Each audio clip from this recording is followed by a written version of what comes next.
Hi, today we're going to talk about plank variations. Many of you are probably familiar with the plank. You might even be doing them already. However, a lot of times people in the gym, people do planks less than ideal, or they do the same one and they don't vary it. So we're going to talk about ways that we can make a plank harder and more effective.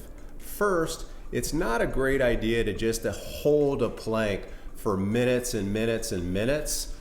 Really, I like to set a limit of about a minute on a plank, oftentimes shorter than that.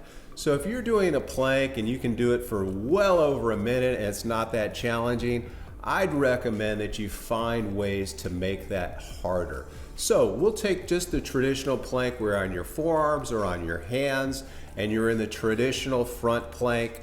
Ways to make it harder are you could raise one leg.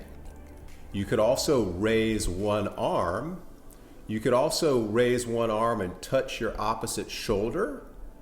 You could also add load too by putting a weight on your back, or a weighted vest is often used.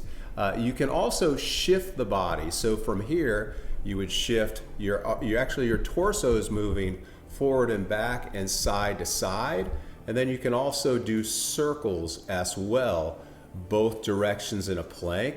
And then lastly, I like to use an unstable object. Many of you are familiar with the BOSU. That would be kind of step one. And then you could use what's called a peanut ball, where it moves a little but not a lot. And then finally, most of you are probably familiar with a stability ball, the round balls that move.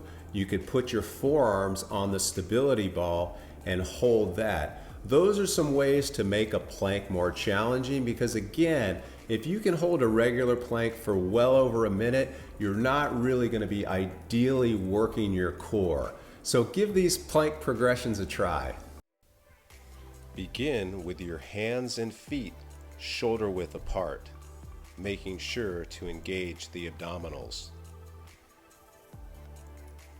The second progression is to perform the exercise from the hands.